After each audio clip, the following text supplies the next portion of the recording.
She was washed, inspected, and offered, all before saying, "I do." What if your wedding wasn't a celebration of love, but a test of purity, obedience, and value? What if your body had to be prepared, examined, and judged before you were even allowed to speak? In ancient China and among certain nomadic tribes of Central Asia, marriage was not the beginning of a shared life. It was the final step in a carefully orchestrated transaction where women were groomed, measured, and handed over like goods at a marketplace. And behind the veils and silk robes, behind the ceremony and music, there was fear. Because one wrong move, one failed inspection, could mean disgrace, exile, or even death. In this story, we open the silk curtain and step inside the marriage rituals of dynastic China and the nomadic steppes, where girls were prepared for their wedding not by choosing a dress, but by being bathed and stripped, poked and tested, watched by elders and strangers alike, judged not for who they were, but for what their body could offer. This is not legend. These are real historical customs recorded in imperial scrolls, clan traditions, and even the memoirs of concubines and wives who survived the ordeal.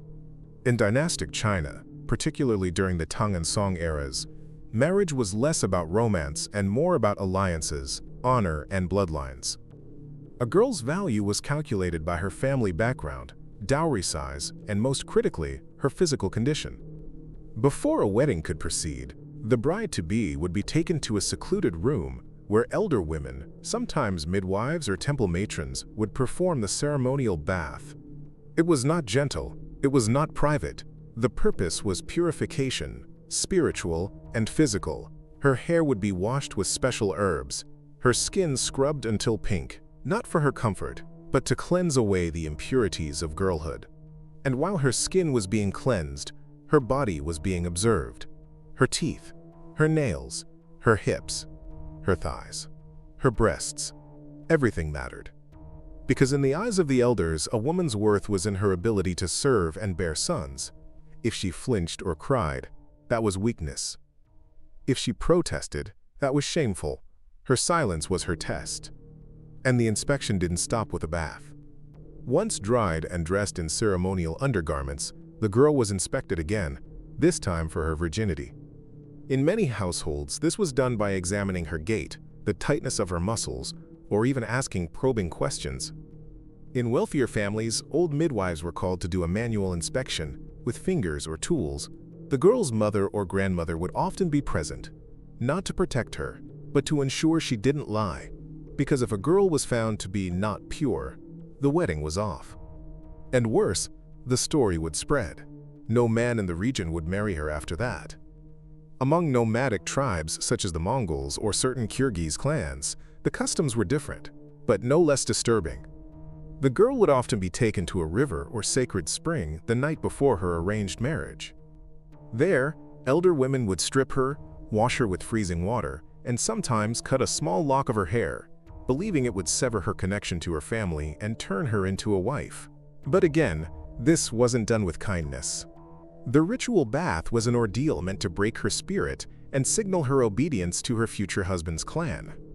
After the washing, the girl was often brought into the yurt, where tribal elders would inspect her hands, her feet, and sometimes force her to walk or sit in particular ways to assess her fertility, all before she had ever laid eyes on her groom. And this wasn't limited to strangers. In some tribes, the prospective husband and his male relatives would observe the girl from a distance or even peer into the ritual chamber, because a marriage was not just between two people. It was between two bloodlines, and bloodlines demanded proof. That proof would sometimes come in the form of a ceremonial test, where the girl would be handed over to the groom's female relatives, who would repeat the inspection, questioning her on household duties, chastity, and obedience. In rare cases, the girl was offered food and water, and the way she drank, the way she chewed, even how she sat, was analyzed. Did she slouch? Did she eat too fast? Did she make noise while chewing? All of these were seen as signs of either refinement or shame. In Part 2, we will step inside the wedding day itself, a day that for many girls felt more like sentencing than celebration.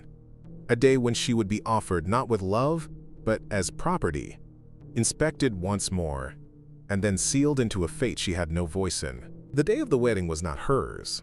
It belonged to the family, the elders, the ancestors, the groom's bloodline, and the community.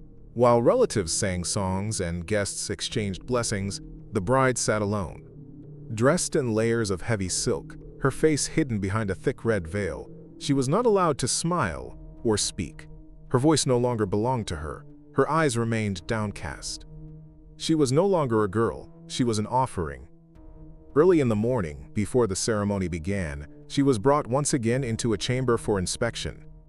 This time, it was the groom's female relatives who performed the ritual. They lifted her veil, adjusted her garments, examined her posture and poise. They smelled her breath, touched her wrists, studied her walk. The goal was not simply to admire her beauty, but to confirm that what they were receiving was worthy of their clan. If a single thing appeared off, if she looked too tired, too thin, or if her hands seemed too rough, the wedding could be delayed. In the wealthiest households, midwives would perform another brief physical examination. Though not as invasive as the first, it was symbolic, a final confirmation. One more reminder that she was not entering marriage as a partner, but as a possession being transferred. Once approved, she was dressed in the formal wedding robe, a red gown embroidered with golden phoenixes and dragons, symbols of obedience and harmony. Her hair was pinned with gold ornaments. Her body carried in a covered palanquin, or led by hand to the altar. And then, the ritual of vows began. First, she bowed to the heavens. Then, to her ancestors. Then, to her new in-laws. And finally, to the groom. This last bow was the most significant.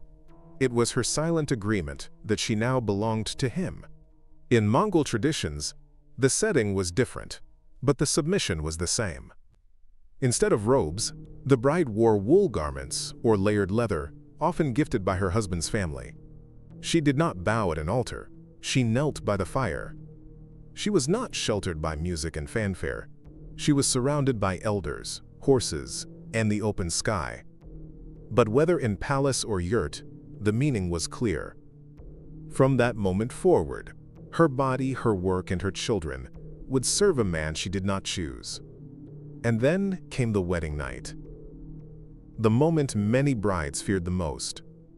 In imperial China, the bridal chamber was decorated in red, filled with lanterns, silk pillows, and talismans to bless fertility. But it was not a place of privacy. In many homes, older female relatives waited outside, listening. In some households, a midwife or servant was stationed nearby to inspect the sheets the next morning.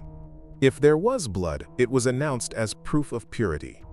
If there was none, the consequences could be immediate and cruel. In poorer households, the woman could be sent back to her family in shame. In noble families, she might be kept but shunned. Even worse, the failure might not fall only on her, but on her entire bloodline. Accusations of deception could destroy her parents' honor, ruin her sister's chances of marriage, and isolate her family within the village. In the Mongol steppes, the first night was even more direct. There was no privacy. The groom might enter the tent immediately after the feast. There were no servants to stop him. No symbolic games. Just the act of consummation. And the woman had no say. If she cried, she was told to be quiet. If she resisted, it was considered rebellion. Her body was no longer her own. It was a gift she had no choice but to give. And if she failed to become pregnant within the first few months, the whispers would begin. Was she barren? Was she cursed? Was she not trying hard enough? Because a wife who could not produce sons had little use in this world. And yet, even after this, her trials were far from over. In Part 3, we will enter her new life as a wife. A world of silent obedience, constant evaluation, and daily submission, where even a single complaint could destroy everything she had been forced to become. After the wedding, the real test began. From the moment she crossed the threshold of her husband's home, the bride was no longer seen as a guest or a girl full of hope. She was now a wife, and that meant servitude. Her value had already been judged through her skin, her silence, and her blood. Now she was measured through obedience. In imperial China, especially in noble households, A young bride became the lowest-ranking woman in the entire home, beneath the mother-in-law, beneath older sisters-in-law, and sometimes even beneath female servants who had seniority. Her daily duties were assigned not by her husband, but by the women who ruled the household. She was expected to rise before sunrise, prepare food for elders, wash garments, sew until her fingers bled, and never complain. She could not leave the home without permission. She could not speak at the table unless invited. If she smiled too much, she was vain. If she was quiet, she was cold. Everything she did was interpreted as a sign of good breeding or of shame. And worst of all, she had no ally. Her mother, who once guided her, was now gone. Her husband, often a stranger, spent his time with other wives or concubines. Her only task was to bear a son, not just any child, a male. Because a daughter might bring momentary joy, but only a son secured her status in the family. Only a son gave her a voice. Until then, she existed in silence. In the Mongol steppes, the routine was harsher, but the logic was the same. The wife worked alongside animals, fetched water, skinned hides, and cooked over open flames. There were no silk robes or red lanterns. There was frostbite, calloused hands, and constant eyes watching her. If she slowed down, she was lazy. If she tripped, she was clumsy. If she spoke back, she was a disgrace. But perhaps the cruelest part of all was the complete loss of bodily autonomy. In both traditions, the wife could not refuse her husband. Marital intimacy was expected on his terms, regardless of her feelings. If she resisted, it was not only seen as disobedience, it could result in physical punishment, scorn from the clan, or even being returned to her family in disgrace. And being returned did not mean freedom. It meant ruin. In many villages, a woman sent back after marriage was marked unclean, unworthy. No other man would take her. Her parents would be shamed. She would be hidden away, serving as a caretaker for the elderly, or living in isolation until her death. Even those who managed to stay married faced daily evaluations. Mother-in-laws would inspect her cooking, test her housekeeping, and interrogate her about her menstrual cycle, always eager to learn whether a child might be on the way. And when that child finally came, the nightmare did not end. If it was a son, there was a brief celebration. If it was a daughter, the news was met with silence. The bride would be told to try again, rest less, eat special roots, drink bitter teas. Her body was no longer her own. It was a vessel for someone else's legacy. And still, the pressure continued. Some women, unable to bear children quickly enough, were forced to accept their husbands' concubines into the home. Other wives were expected to manage these concubines, instruct them, supervise them, and endure their presence, all while being slowly erased. There was no room for jealousy, no place for emotion. A good wife served with a smile. A great wife stayed silent through the pain. In Part 4, we will explore how a few women managed to survive within this system, some by quiet rebellion, others by rising through its cruel hierarchy. And we will ask whether any of them truly escaped. Not every woman remained silent. Not every bride stayed broken. Within the strict and punishing walls of ancient marriage systems, a few women found ways to survive, and in rare cases, to rise. Some learned to master the art of invisibility. They said little, smiled often, watched everything. They knew when to flatter their mother-in-law, when to retreat during a man's anger, and how to keep secrets buried deep. These women didn't rebel with noise. They rebelled with endurance. In time, if they bore sons, their position improved. They were given more control over the household. Younger wives were expected to obey them. And slowly, the daughter-in-law became the matriarch. The oppressed became the enforcer. In imperial courts, it was even more complex. Some women, selected as brides for emperors or nobles, began their lives in complete submission. But through cunning, patience, and careful alliances, they navigated the labyrinth of the inner palace.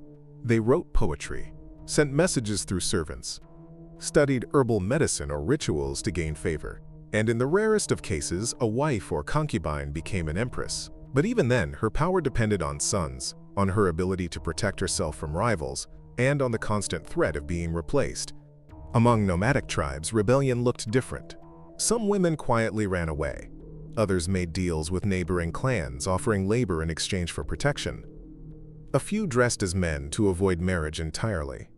But most didn't escape. Most stayed, because there was nowhere to go. The desert was wide, the cold unforgiving. The laws written not on paper, but in memory. And yet, even within that trap, whispers of defiance survived.